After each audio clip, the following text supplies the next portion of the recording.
Boa tarde a todos, vocês conseguem me ouvir?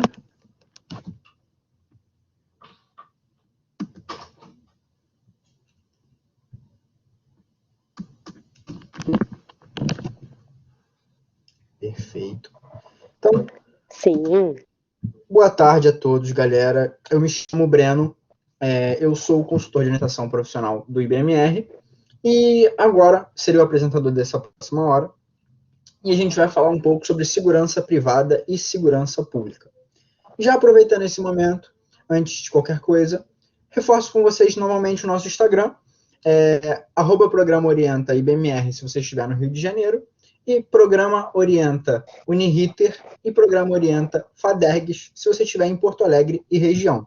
A gente está fazendo um sorteio lá, dando um spoiler, vai ser sorteado um tablet em cada um desses Instagrams, além de um kit de cada uma dessas universidades. Então segue a gente lá, veja quais são as regras para vocês participarem no nosso penúltimo post, participe.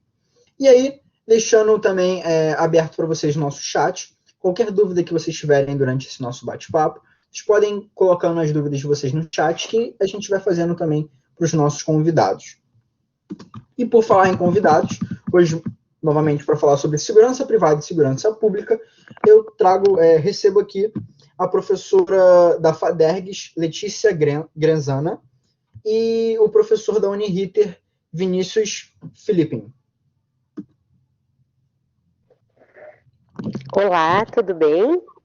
Olá, boa tarde. Boa tarde, Breno. Boa tarde, Letícia. Boa tarde, pessoal. Boa tarde, Vini. Boa tarde, Breno. Um prazer estar aqui com vocês. Boa tarde. Por essa tarde, né, em que vamos falar sobre os cursos de segurança pública e segurança privada, né, professor Vinícius? Isso aí, grande prazer também. E a ideia é que a gente saia daqui com esses alunos extremamente animados e tendo certeza de que é este mesmo curso que eles vão cursar, né, Vini? Certeza, Letícia. Acho que vamos contribuir, esperamos contribuir com o pessoal que tem dúvidas e esteja aí querendo conhecer um pouco mais sobre esses tecnólogos que são tão importantes, que é a da segurança pública e segurança jurídica. Transformar essas dúvidas em certezas, né? Com certeza. Com certeza. Eu coordeno, então, os tecnólogos da área jurídica, especialmente o curso de segurança pública e segurança privada da FADERGS, e o prof. Vinícius, meu colega, então... Isso, e eu coordeno os nossos tecnólogos aqui na Uniriter, aliás, na Uniriter, né?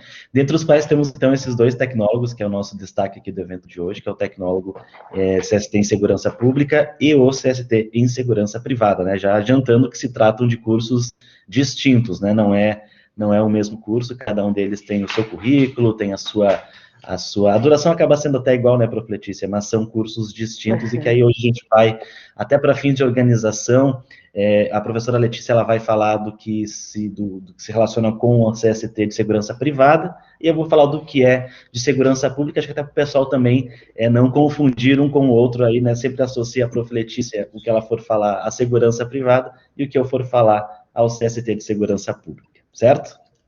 Perfeito. E já para começar, professor, você levantou essa questão. Vocês poderiam, assim, para o pessoal que está já começando a tirar um pouco dessa dúvida, as principais diferenças entre a segurança privada e a segurança pública? Perfeito. A segurança pública e a segurança privada, muito embora as duas levem a denominação de segurança, né, a gente imagina que há algumas distinções um tanto óbvias, já que no que se relaciona à segurança pública, que é um tema, né, bastante sensível, inclusive na nossa realidade social brasileira, ela se volta efetivamente para a formação de profissionais que venham a se envolver com temas relacionados à segurança pública, que é um conceito que nós temos que se trata de uma competência de Estado, né, uma competência do Estado. Quando a gente fala Estado, não é o Estado do Rio Grande do Sul, como é o que nós, a maior parte dos colegas aqui resida, mas o Estado enquanto administração pública, né? Então, nós temos a União Federal, nós temos os estados, nós temos os municípios, o poder público, né? Então, a segurança pública, ela está voltada aí como uma incumbência do Estado, da administração pública, e por isso, então, que a nossa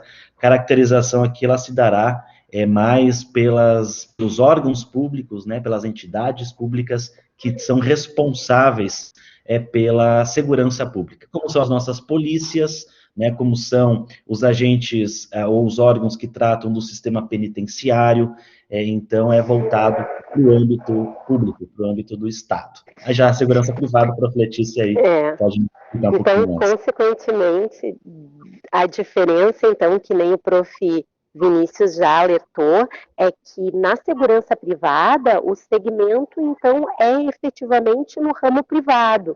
E, diga-se de passagem, um segmento que também, claro, o professor Vinícius falou sobre a sensibilidade dos temas no que tocam à segurança pública, mas como a gente sabe que a gente tem déficits de segurança pública, muitas vezes fica, então, essa atuação complementar na seara da segurança privada, e a gente vê muito crescimento e solidez dessa área. Empresas, então, especializadas nesse serviço de promover a segurança de condomínios, de shopping centers, de outros tantos eventos públicos, às vezes, inclusive em eventos públicos, né, a contratação de empresas privadas para atuarem de forma conjunta. Então, cabe à segurança privada suprir daqui um pouco, além das carências da segurança pública, porque, por óbvio, se a gente pensasse num Estado de direito ideal, seria interessante se a segurança pública conseguisse dar conta de garantir a segurança de todos os cidadãos. Mas como a gente sabe que dentro desse nosso cenário, dentro desse nosso Estado que tem uma desigualdade social significativa, a segurança privada realizada por empresas e, claro, por pessoas que têm condições, então, de contratar esse serviço, ela acaba sendo um aliado extremamente importante no combate à insegurança, que é um dos pilares do que a gente busca, né, enquanto sociedade, para poder exercer direitos como vida, liberdade e todos os outros, inclusive os direitos patrimoniais. A segurança, tanto no âmbito público quanto no âmbito privado, se mostra extremamente relevante e essencial. Perfeitas as definições, assim, maravilha. E assim, sabendo um pouco da diferença entre cada uma das seguranças, qual seria, assim, a nomenclatura do profissional formado em segurança pública e o profissional formado em segurança privada? Bom, nos dois casos, nós temos o profissional que cursa o CST, ele é o tecnólogo, né? O tecnólogo em segurança privada ou tecnólogo em segurança pública. Alguns até também denominam como gestor, né? Gestor em segurança privada, gestor em segurança pública, mas a denominação mais, ponto de vista correta e até regulamentada, né, pelo Ministério da Educação, é propriamente tecnólogo.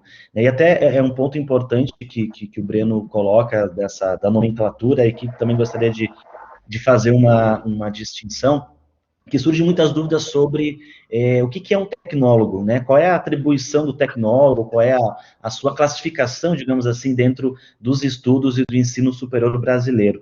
Vocês sabem que antigamente era bastante comum que muitos profissionais, eles iniciavam uma atividade profissional sem ter formação. Então, ele ia, né, para o mercado, ele ia para algum tipo, isso até na administração pública, não é, né, que hoje é concurso, mas até na administração era muito comum o sujeito lá entrar num cargo que ele não tinha formação nenhuma para fazer as atribuições daquele cargo. E depois é que ele ia buscar informação. De um tempo para cá, já há alguns anos, isso mudou, né, evidentemente, sobretudo pelo aumento aí do mercado de trabalho, o aumento da população e o aumento da importância das atividades profissionais para além dos bacharelados e para além das licenciaturas. Né? Então, se regulamentou no Brasil o tecnólogo, que é um curso de nível superior, que tem um foco muito maior no profissional, por assim dizer. E, como consequência, ele tem também um curso mais curto, do ponto de vista da sua duração. Né? Hoje nós temos os bacharelados, acho que varia de 4 a 6 anos, né? Acho que nós temos talvez o máximo assim, de um bacharelado seja de 6 anos, o mínimo acho que está em 4. E o bacharelado, ele já é uma formação mais genérica, né? Então, por exemplo, nós, o Profiletista, nós somos professores do curso de Direito, e o curso de Direito é um bacharelado, né? Inclusive, algumas disciplinas do CSTs que nós temos em Segurança Privada e Pública, eles são disciplinas também do curso de Direito, porque, evidentemente, é um tecnólogo da área jurídica, né?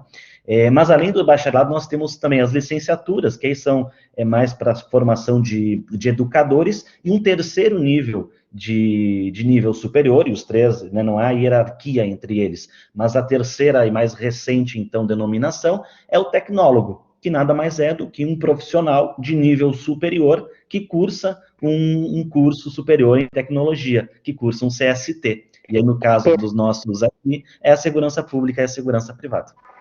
Perfeito, então, complementando a fala do professor Vinícius, até para ficar claro, ele não pode ser confundido os nossos cursos tecnólogos com cursos técnicos, até porque a palavra se assemelha, né? O curso técnico, ele não é um curso de graduação de nível superior, enquanto o tecnólogo, que nem o professor Vinícius explicou perfeitamente, ele é um curso de nível superior. Então, na área de segurança pública, que é um caso muito comum, que é a área que o professor Vinícius explicou, existem uma série de concursos que exigem formação de nível superior, não necessariamente bacharelado em direito, né? Então, oficial de justiça. O oficial de justiça é um concurso que um aluno formado no tecnólogo de segurança pública ou privada pode prestar a prova sem problema algum. Então, ele acaba sendo um curso que te garante uma formação mais rápida, mais enxuta, numa área mais específica, nos nossos casos, a segurança, mas que te habilita a qualquer concurso que exija nível superior e que é diferente de um cargo técnico, né? Então, quando alguém contrata um tecnólogo em segurança pública ou privada, ele está contratando um profissional de nível superior, mas com uma formação profunda numa determinada área, que no caso do direito seria a área penal. Ainda que a gente seja importante grifar que tanto nos cursos de segurança pública quanto no curso de segurança privada, né, Vini? A nossa formação é uma formação muito completa. Vocês saem, existem cadeiras de meios adequados na resolução de conflitos, cadeiras de projetos integradores que discutirão vários temas transversais, cadeiras como fazer um planejamento estratégico e também gerir esse planejamento, e claro, para gerir e para planejar, tu precisa conseguir fazer o diagnóstico. Então, é um curso com uma formação, apesar de ele ser um curso mais rápido, que em 2 anos você conclui, ele te traz uma formação bem completa nesse segmento específico, né? Existem outros países, inclusive, que têm cursos de direito nessa lógica dos tecnólogos, onde o profissional ele tem uma formação geral e depois ele especificamente busca uma complementação numa das tantas áreas do direito, como penal, civil, pública, né, etc. e tal. Então, é importante dizer que o tecnólogo é um curso de nível superior e ele não é, então, um curso técnico. Ele é um tecnólogo, ele está muito mais perto de um bacharelado do que de um curso de formação em segundo, de nível de segundo grau. E foi ótimo vocês trazerem essa explicação também, porque a gente tem esse contato com os alunos e sempre surge essa dúvida, mas o tecnólogo, ele é de nível superior. A gente sempre difere realmente que o técnico é de nível de ensino médio, o tecnólogo de nível superior, e como a professora bem apontou, hoje em dia você presta um concurso público, como ele tem a validade de nível superior, você pode fazer um concurso público, prestar um concurso público, e, como também o professor citou, o tecnólogo, assim, a gente pode diferenciar ele do bacharelado, porque você vai estar estudando uma área específica dentro de uma profissão. Então, por isso, justificando talvez essa menor duração do curso, mas ele, reforçando novamente, ele é um curso de ensino superior e tem a mesma validade de um curso de ensino superior. E aí, sabe, Breno, Sim. Só vou complementar uma questão, e é muito comum aqui nos nossos cursos, tanto nos da FADERGS quanto nos da Uniriter, a gente tem um público que já é concursado e Sim. que fez um concurso que exigia formação só de segundo grau, e que agora, para ele galgar postos na carreira, ele precisa de uma formação de terceiro grau, né, de uma graduação. E eles vêm, então, buscar essa graduação específica na área de atuação deles. Né? No caso de segurança pública e privada, quem atua nesse setor, mas existem outros tecnólogos, né? Como, por exemplo, serviços notariais, a gente estaria diante de alguém que atua num cartório de notas, né? Então, é muito comum também pessoas que já estão inseridas no mercado de trabalho e que buscam essa formação para galgar um posto melhor profissionalmente. Perfeito. Maravilha, professora. E aí eu vou para uma pergunta assim, quais as áreas de atuação, eu vou fazer primeiro a pergunta para um, depois para o outro, quais seriam assim as áreas de atuação, o que você vê de oportunidade no mercado atualmente, professora, na área de segurança pública? Não, segurança pública não, segurança privada.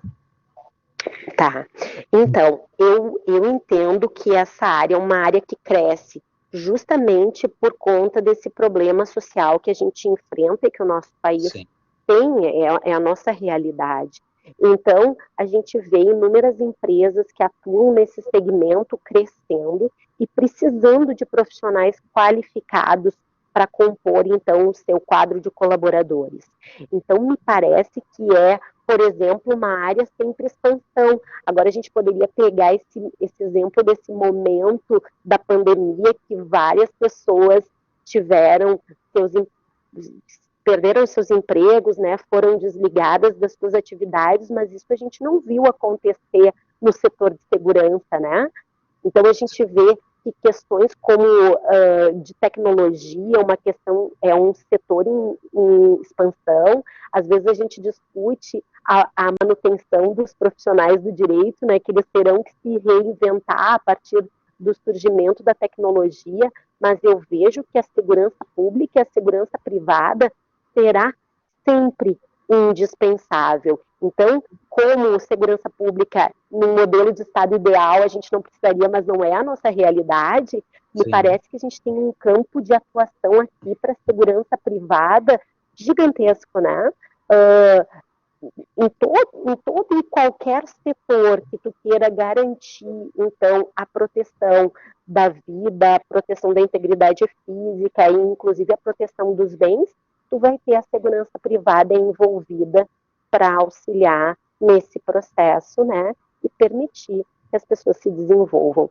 Então, me parece que a atuação é muito ampla, né, tu tem um campo de atuação muito amplo. Toda empresa precisa ter um profissional habilitado nesse setor de segurança, inclusive, quando a gente pensa no profissional de segurança, até questões de tratamento de dados vêm sendo desenvolvidas, então a gente não tem só essa segurança no âmbito físico, mas também um campo de atuação no âmbito tecnológico, né?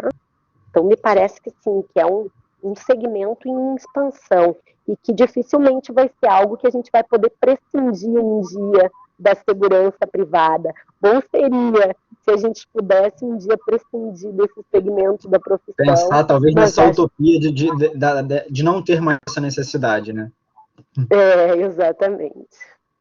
E está fazendo a mesma pergunta para o professor Vinícius. Professor Vinícius, assim, como você vê as áreas de atuação dentro da segurança pública e talvez as oportunidades no mercado nesse momento? Perfeito, Bruno. Bom, a área da segurança pública, ao mesmo tempo, né, que, né, corroborando a fala da Prof. Letícia sobre a expansão e a constante da área privada, ao mesmo tempo a gente não pode esquecer que a segurança, ela é um dever do Estado, né? Então, lá na Constituição Federal, que é a nossa certidão de nascimento, a nossa lei maior como país, como Estado, como nação, está dito, né, lá que a segurança pública, ela é um dever do Estado. E, além disso, é um direito e uma responsabilidade de todos. Por isso que até também aqui a gente, mais uma vez, reforça a importância de se pensar que, por mais que segurança privada e pública sejam separadas do ponto de vista tanto da formação quanto do que ela representa, elas não são matérias e não são áreas que não têm um diálogo. Pelo contrário, né? A professora Letícia bem colocou aqui como a segurança privada ela pode tanto contribuir ao lado da segurança pública, quanto, em alguns casos, inclusive, até substituir a segurança pública naquilo que for cabível. Ao mesmo tempo, eu tenho que ter muito cuidado quando eu falo sobre isso, porque eu sou, no direito, um professor de direito administrativo. Eu sou apaixonado por isso, eu defendo muito o Estado. Então, eu quero dizer, ao mesmo tempo, que a segurança, ela sempre será um dever do Estado. E como ela sempre será um dever do Estado, o profissional da segurança pública, o tecnólogo da segurança pública, ele será uma necessidade constante dentro da administração pública. Então, se nós temos, por exemplo, congelamento de gastos no governo, né, vocês devem ver aí nos jornais, que volta e meia vem essas notícias de que o governador, o presidente, o prefeito disse que não vai ter concurso. Podem ter certeza que nessa vedação há sempre uma exceção para uma área, que é a área da segurança pública.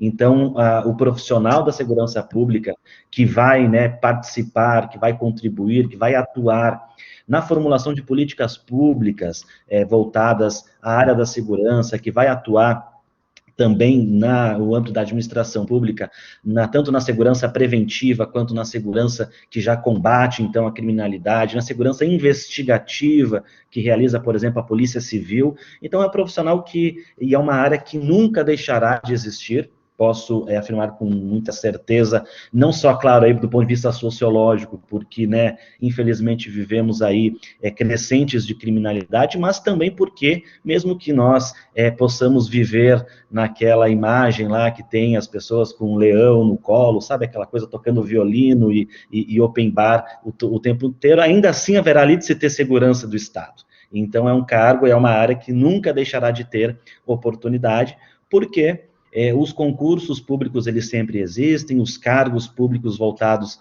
a essa formulação sempre existem, e mais do que isso, pensar também na segurança pública para além do concurso. Nós temos também como pensar em segurança pública na iniciativa privada. Uma das experiências do profissional da segurança pública por exemplo, ter algum tipo de contribuição na formulação, no planejamento e no gerenciamento de ações que sejam voltadas para a prevenção no âmbito da segurança. Isso não precisa ser servidor, isso você pode atuar eventualmente em algum tipo de organização da sociedade civil que tenha isso como pauta, você pode atuar como professor, como formador nessa área, como um intelectual que pesquisa, por exemplo, a área da segurança pública, e então é uma área que eu tenho certeza nunca deixará de existir, por várias razões, uma delas, e sobretudo essa, acho que a segurança é também um dever do Estado, é um direito de todos, e por isso que a área, ela sempre será uma área muito promissora. É indispensável, com certeza.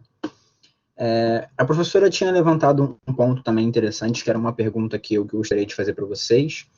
Como vocês observam, assim, nesse momento de pandemia, quais os principais fatores, ou as principais mudanças, digamos assim, que vocês possam ter enxergado na segurança? Então, trocando agora um pouquinho, professor Vinícius primeiro, depois a professora Letícia.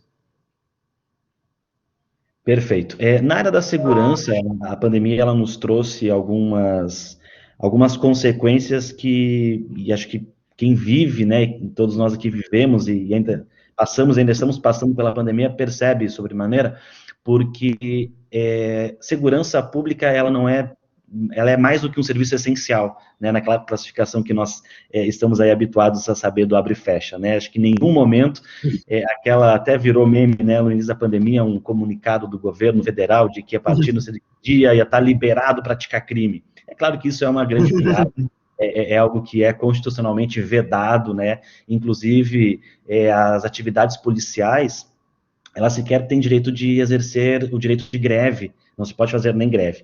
Então, na pandemia, o que nós percebemos claro, primeiro, uma necessidade de reforço da segurança pública e, sobretudo, pensando na segurança pública não só como combate à criminalidade, mas pensando na segurança pública como toda uma rede, né, todo um sistema único de segurança que dê conta não só, então, da atividade repressiva, né, não só do policial que está na rua, não só da perseguição policial, não só enfim, das ações de combate a outros crimes, mas também numa noção de que esta área, né, esse curso e essa matéria de segurança pública, ele está relacionado, por exemplo, a saber administrar conflitos, né, e vejam quantos conflitos nós tivemos, até do ponto de vista do Estado, conflitos que nós assistimos, por exemplo, em relação a governador, a presidente, a prefeito, as pessoas, e é o comércio, e não é o comércio, e abre e fecha. Então, essa administração de conflitos, por exemplo, é uma temática que o profissional da segurança pública,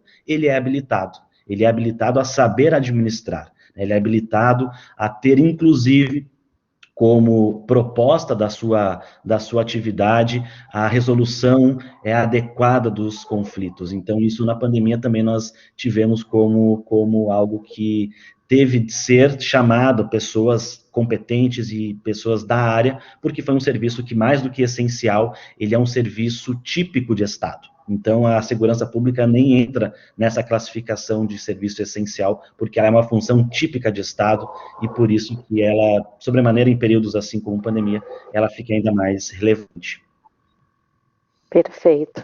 E então, contribuindo à fala do professor Vinícius, na questão da segurança, e aí acho que incorpora as duas, mas na privada especialmente também, já que é o meu tópico tratar, a gente pode ver que a pandemia mostrou o quão essencial essa área, né?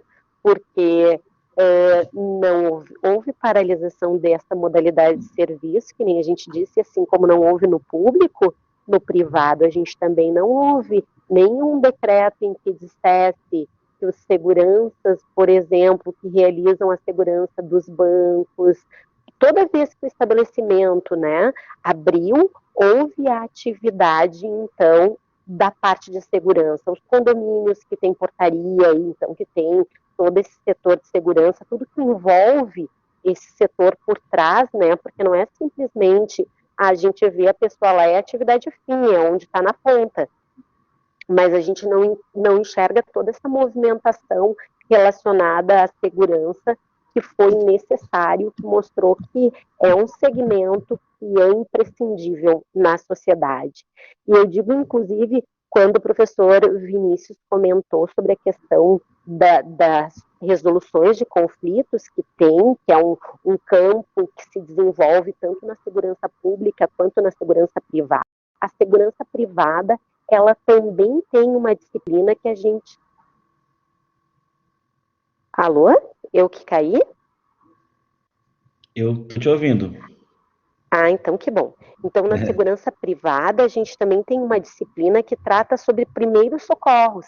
Então, inclusive, nesse momento de pandemia, aqueles profissionais capacitados em segurança privada puderam, inclusive, auxiliar em casos mais críticos e mais graves em que alguém precisou de apoio por força dos sintomas e do encaminhamento. Vejam os hospitais abarrotados de pessoas. Claro que era imprescindível a atuação dessa área de segurança, não só para atender e para fazer os encaminhamentos, mas também para pensar como é que o hospital vai se organizar para conseguir receber o maior número de pacientes dentro de uma condição adequada, sem que isso aumente o risco e, pelo contrário, então, todas diminuam o risco, né, atendam o que se pretende, que é garantir a saúde dos seus pacientes. Então, toda essa estrutura organizacional necessária nesse momento de pandemia envolveu profissionais da área de segurança privada para que se pudesse pensar a melhor forma de combater essa pandemia que assolou o nosso país. Então, mais ainda se viu a importância desse profissional, não só num segmento específico de realizar a segurança externa, mas também de toda a questão de segurança estabelecimentos, da segurança da possibilidade de garantir um atendimento seguro a esse paciente que chegou aos hospitais, às clínicas, precisando de apoio. E você vê que, assim, durante esse momento de isolamento social e que a gente acabou ficando alguns meses dentro das nossas casas, em que a gente deixou de ir para a empresa, deixou de ir para o escritório, a segurança privada estava sempre lá, nesses estabelecimentos. Então a gente tem exemplos, por exemplo, aqui no nosso campus mesmo, que ficou fechado durante alguns meses, que a segurança privada se faz presente realmente durante todo esse momento. E aí, a pandemia também, ela trouxe, a gente sempre fala que ela trouxe alguns avanços tecnológicos, ela trouxe alguns avanços tecnológicos rapidamente, que talvez a gente levasse alguns anos para ter esse avanço. A gente teve essa necessidade, essa demanda da tecnologia, e de que forma a tecnologia auxilia tanto na segurança privada para a segurança pública, e aí começando pela professora Letícia. Então, claro que a tecnologia, ela sempre é um aliado, né? Algumas vezes a gente critica, por um lado, quando, por exemplo, eu que sou mãe, critico no sentido de que a gente não quer que os nossos filhos sejam reféns da tecnologia e percam, por exemplo, tanto eu quanto o professor Vinícius, que somos da área do direito, a gente quer que eles continuem desenvolvendo o hábito da leitura, né? Mas, evidentemente, que a tecnologia, ela se alia a isso com todos os sistemas de proteção, sistemas de segurança, cada vez mais eficazes, né? Sistemas que auxiliam, então, o desempenho da atividade nesse setor de segurança. E agora a gente tem aqui no estado do Rio Grande do Sul um problema evidente, que é de segurança, inclusive, dos nossos tribunais, né? Porque a gente teve a invasão de um hacker que está aí comprometendo a atividade dos tribunais por um determinado tempo, e isso tudo está no âmbito da segurança também, né? De garantir um sistema eficaz, seguro, e daqui a um pouco a gente pode tentar, inclusive, fazer essa aproximação, que seria importantíssima, entre a segurança e o profissional da segurança, e como ele pode também estar habilitado a identificar e usar essas ferramentas a seu favor, porque claro que a gente vive numa era tecnológica, e se há algo que a gente pode dizer que o profissional da segurança privada precisa fazer, é saber utilizar a tecnologia para expandir a sua atividade cada vez mais, o seu campo de atuação cada vez mais, mostrar que a formação dele é imprescindível, porque quando a gente pensa na segurança privada, é importante a gente mostrar que esse profissional, ele tem toda a habilitação do direito penal e das consequências de um procedimento penal decorrente de uma violação de segurança, como aconteceu aqui no nosso tribunal, né? Então, é importante mostrar que é muito para além, que a formação ela é muito ampla, no sentido de que qualquer coisa que esteja associada à segurança poderá ser objeto, então, de atuação desse profissional da área de segurança privada.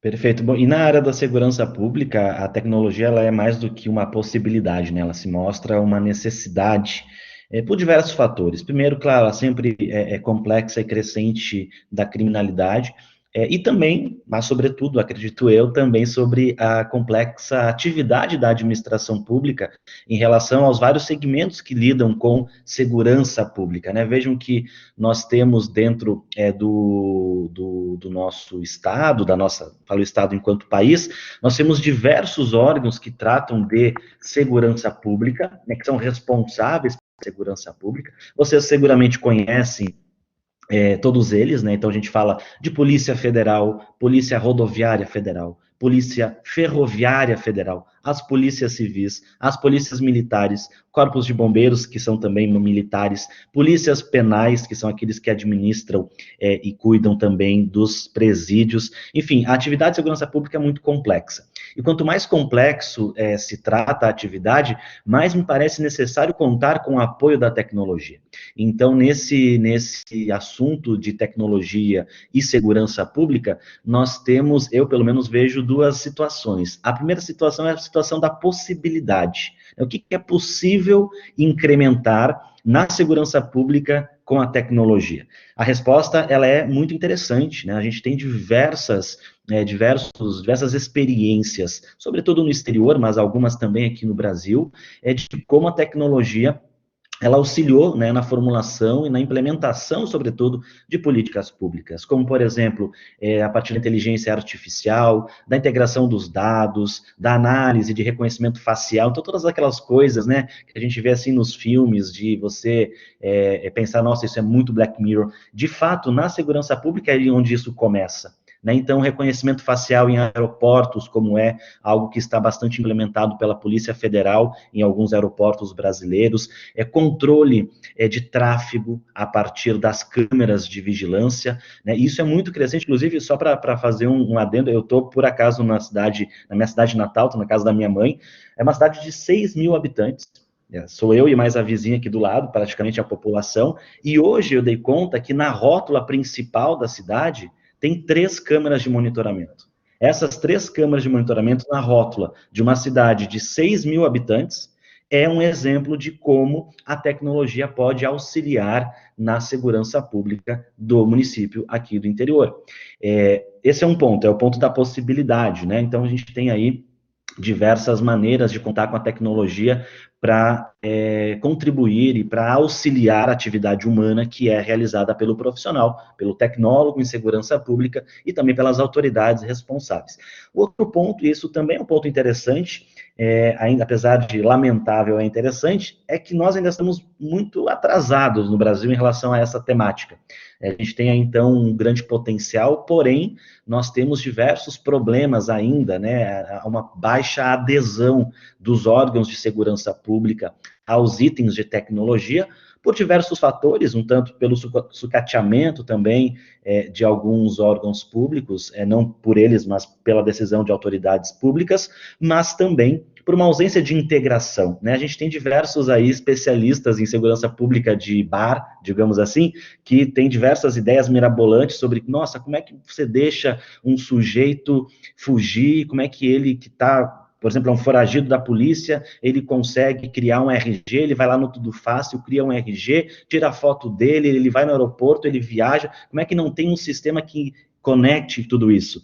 É uma pergunta que a gente faz na segurança pública. E uma das funções do tecnólogo de segurança pública é pensar em alternativas para resolver isso. Né? O que nos parece fácil do ponto de vista da TI, basta interligar os sistemas, às vezes do ponto de vista operacional não é tão fácil assim. E então entra o outro ponto, que é também interessante, mais do que interessante, é super necessário. Né? Então isso também representa, a meu ver, a relevância do trabalho do tecnólogo de segurança pública. Aliado também, é claro, com o da segurança privada.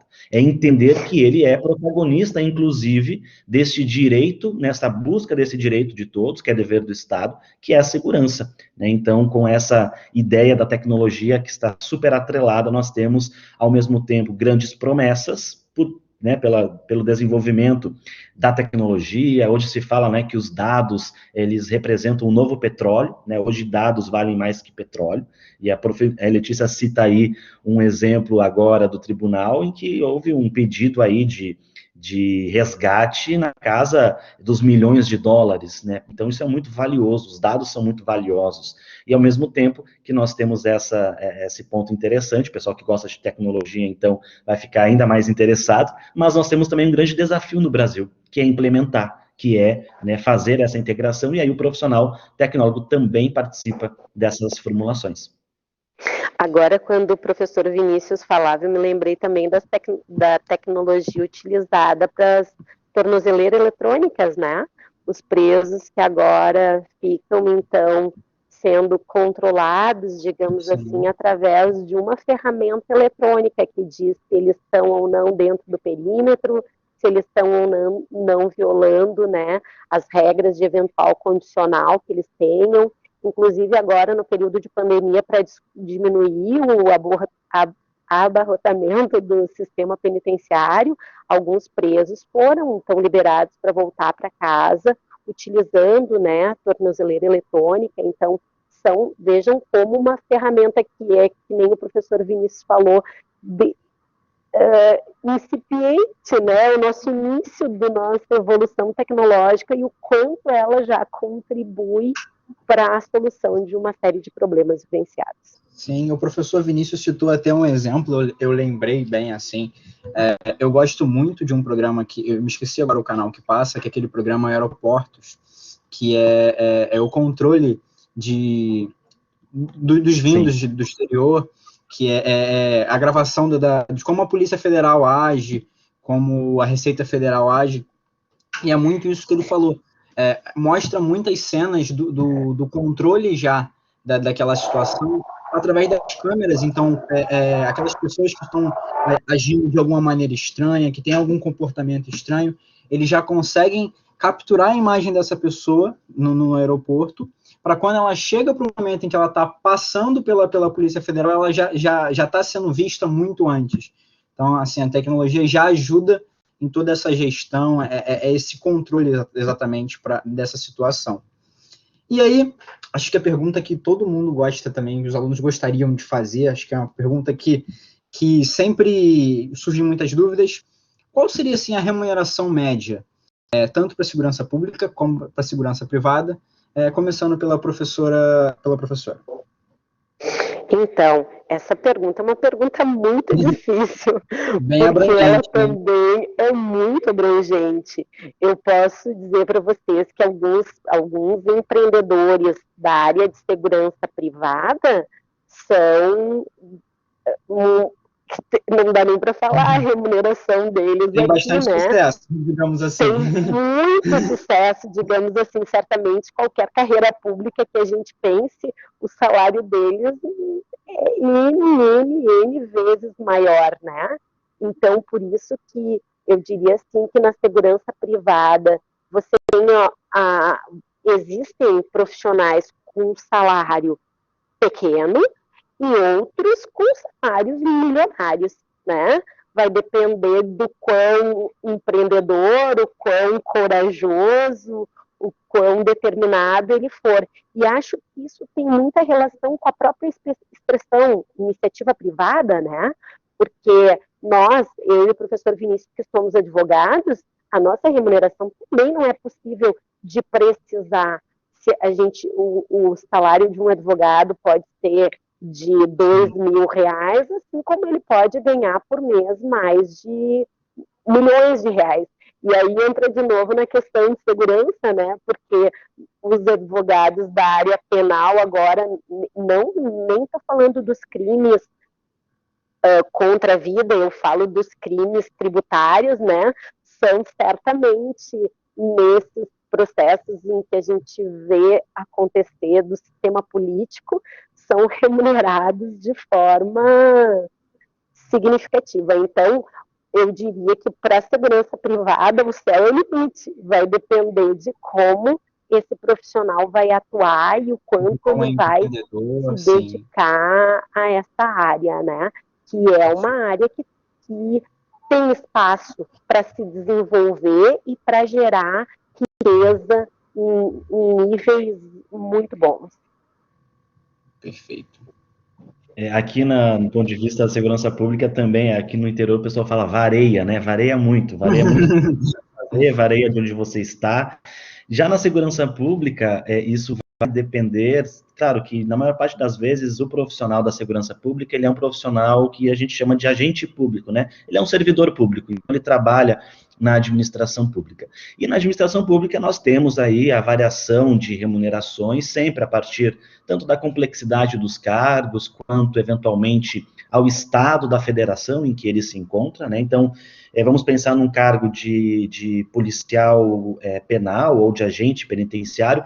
No Rio Grande do Sul vai ter uma remuneração lá fixada em lei de tal valor.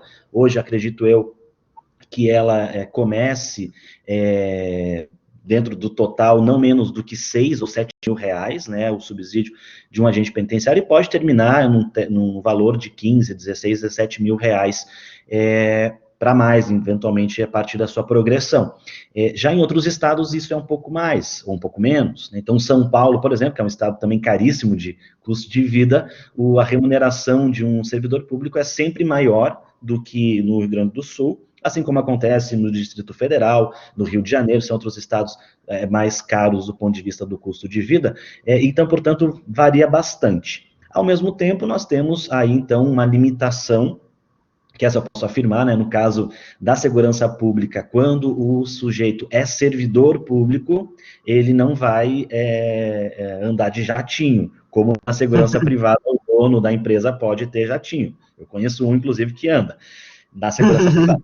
Na segurança pública, nós temos, no direito administrativo, aí puxando um pouco para o meu lado, nós temos o chamado teto remuneratório, né? Então, o teto remuneratório é o máximo que cada um dos servidores pode receber.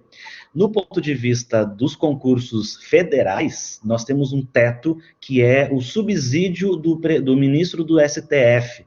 Então, ninguém na administração pública federal pode ganhar mais do que o que ganha o ministro do STF, que hoje é um valor que, não sei vocês, mas para mim estaria bom, que é de 39 mil reais por mês, né? Acho que dá para fazer alguma coisa na vida. Dá mas para isso é viver bem, né, professor? Então, o ponto de vista da União é esse valor. Nos estados, aí a gente vai ter uma vinculação no ponto de vista do Poder Executivo, porque os servidores, normalmente, eles são do Poder Executivo, aí é o quanto ganha um governador. Não sei quanto o Eduardo Leite aqui no Rio Grande do Sul está ganhando, mas deve variar também entre 20 a 30 mil reais. Aí, claro, esse eu estou falando do teto, né? Eventualmente, aí, o sujeito, ele ingressa no cargo, ele vai progredindo, né? Ele vai tendo titulações, ele vai progredindo no cargo e vai alcançando aí adicionais na sua remuneração. Mas é uma remuneração bastante adequada, bastante condizente também com a jornada de trabalho, com a carga horária, e tem uma vantagem que não tem na privada, que é a estabilidade, né? Então, o servidor, ele depois que ele fica 2 anos de efetivo exercício, ele é avaliado num chamado estágio probatório, e ele vai ser, ou não, mas torço que sim, confirmado no cargo. O que é a confirmação no cargo? Ele adquire estabilidade. Só que, claro, ele só vai perder esse cargo em 3 hipóteses. Ou se ele for condenado numa sentença, né, o cara lá pratica um ato corrupto e ele, portanto, vai ser processado, ou um processo disciplinar, né, o mesmo ato corrupto, ele pode ser demitido, ou ainda num estágio periódico de desempenho, que essa, no caso, até juridicamente falando, não está nem implementada. Então, são só 2 hipóteses. Ou se ele fizer, com perdão da expressão, merda, porque ele vai responder a um processo judicial ou um processo disciplinar. Fora isso, desempenhando bem o serviço dele, ele terá a remuneração depois em aposentadoria e vai continuar recebendo para o resto da vida. Então, tem essa vantagem, que é a vantagem do concurso, que é a estabilidade e a certeza que todo mês o seu salário vai estar lá. Às vezes parcelado, mas vai estar lá, né? Então acontece. Mas tem a estabilidade lá garantida. E que desde bem jovem ele já pode partir com uma excelente remuneração, né? Porque se a gente for pensar até no concurso de bombeiro aqui do nosso estado do Rio Grande do Sul, o salário inicial também é 6, 7 mil reais. Por pensar alguém que termina uma faculdade aí, ou nem precisa, tem 18 anos e vai ter um salário desses, não é de se jogar fora, né? Vamos combinar.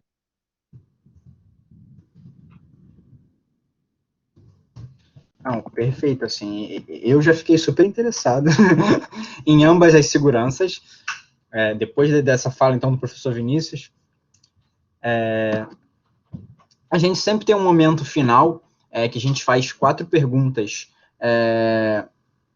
para todos os profissionais. Então, começando pela professora Letícia. Professora,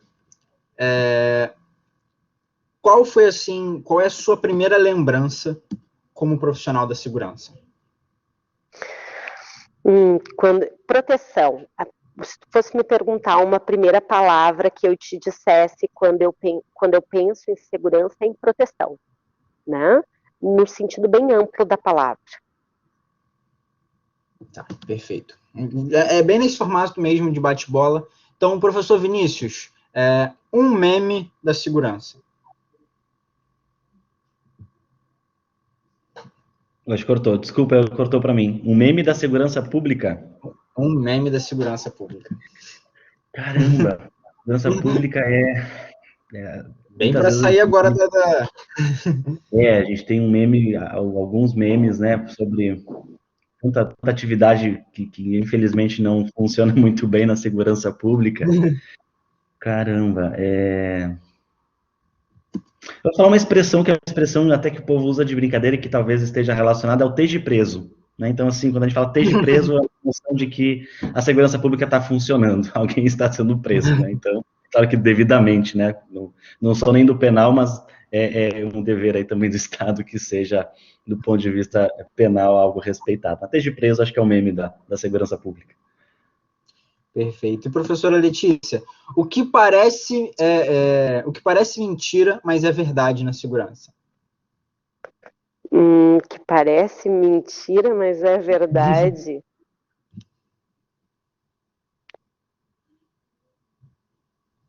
Vivemos numa insegurança, né? E precisamos brincar. Parece mentira, porque é difícil de acreditar, mas a gente vive inseguros. Então, precisamos da segurança. Acaba que vira um pouco de um paradoxo também, né? Digamos assim. E professor, para finalizar aqui, quando eu me formar em segurança, eu vou? Quando eu me formar em segurança, eu vou contribuir à sociedade, contribuir à cidadania, contribuir a um dever que é do Estado, mas que é um direito de todos, que é o dever de segurança. Então, acho que é mais do que ter uma atividade profissional porque precisamos pagar os boletos, eles vêm, na pandemia eles vêm também, eles são serviço essencial, estão sempre funcionando. Acho que mais do que isso é ter propósito, uma proposta de coletividade. A vida em sociedade, ela demanda isso, acho que quando eu me formar, então, em tecnólogo de segurança pública, eu vou contribuir. Perfeito. Gente, muito obrigado, agradeço demais as respostas de vocês, acredito que possa ter auxiliado muito o pessoal que está aqui assistindo a gente, a tirar as dúvidas, a conhecer um pouco mais sobre a segurança também. Deixo esse momento aqui para vocês fazerem as considerações finais de vocês. Então, professora Letícia, fique à vontade para suas considerações finais. O que você, assim, daria de dica para o pessoal da segurança privada? Primeiro, então, eu queria agradecer essa oportunidade, essa participação, dizer que esse evento é muito bacana, né? Bacana poder esclarecer dúvidas em relação a essa profissão do tecnólogo em segurança privada e dizer que se vocês gostam, se vocês gostam dessa área, se vocês têm gana, têm vontade de se desenvolver, esse é um mercado que não vai se esgotar. Então, invistam nesse segmento. Ele é um segmento que existe e que vai ficar e precisa de profissionais qualificados. Por muito tempo a gente fez a segurança, o segurança era a pessoa forte, né? E não é mais assim. O segurança, ele precisa ter hoje formação teórica, formação prática, ele não precisa só de músculos, ele precisa sim de conhecimento que vocês vão encontrar nos nossos cursos tecnólogos de segurança pública e privada. Então, vamos romper com essa ideia de que para trabalhar com segurança você precisa ser forte ou você precisa ser homem, né? Porque a gente sempre teve essa diferença de gênero e perceber que nessa área há mercado para todos. Por quê? Porque a gente pode garantir a segurança não através da força bruta e sim através da força intelectual. Perfeito. Professor Vinícius? Bom, eu quero também, Breno, agradecer aí o convite, agradecer a oportunidade também desse momento, né, tão importante de debater, de mostrar ao pessoal a importância de se ter, né, uma formação profissional como é a formação na área da segurança pública e também da segurança privada.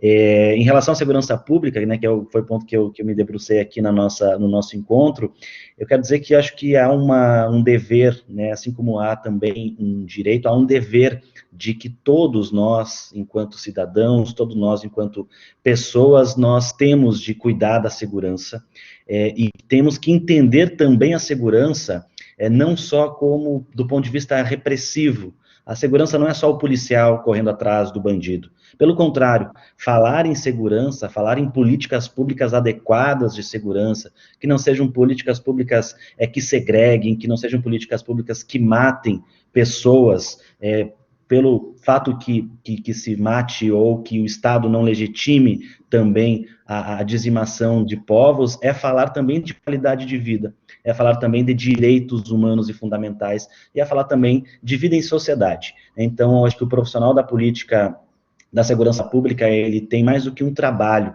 ele tem quase que uma missão, que é essa missão da pacificação do ponto de vista social, que é também uma missão de, ao gerenciar os riscos, ao lidar com informações envolvendo segurança, ao fazer a gestão dos conflitos, a adequada gestão dos conflitos, ele está não apenas criando políticas públicas, mas ele está promovendo cidadania. Eu acho que a vida, ela seria bem melhor se nós realmente ouvíssemos mais os profissionais da segurança pública, se nós ouvíssemos mais os tecnólogos, os intelectuais que pesquisam essa temática, porque é algo que se relaciona com o nosso dia a dia, é algo que até a professora Letícia falava no início, é algo que se relaciona com o exercício dos demais direitos, né? A gente vive atrás de segurança, e aqui quando eu falo segurança, não é apenas a segurança física, é uma segurança de diversos fatores, né? A segurança jurídica, a segurança das nossas relações, a segurança de tudo. O profissional, então, que tenha interesse aí na área do nosso CST, pode ter certeza que mais do que uma profissão, vocês estarão contribuindo para que a nossa sociedade seja melhor, ela seja realmente uma sociedade que respeite os direitos e que uns respeitem aos outros, que é o que nos move aqui, o que condiciona o nosso Estado, vide Constituição Federal, que é o nosso maior e mais importante livro jurídico. Maravilha, professores. Assim, fico muito feliz também de ter recebido vocês, de ter recebido o pessoal assistindo. Então, mais uma vez, o meu muito obrigado.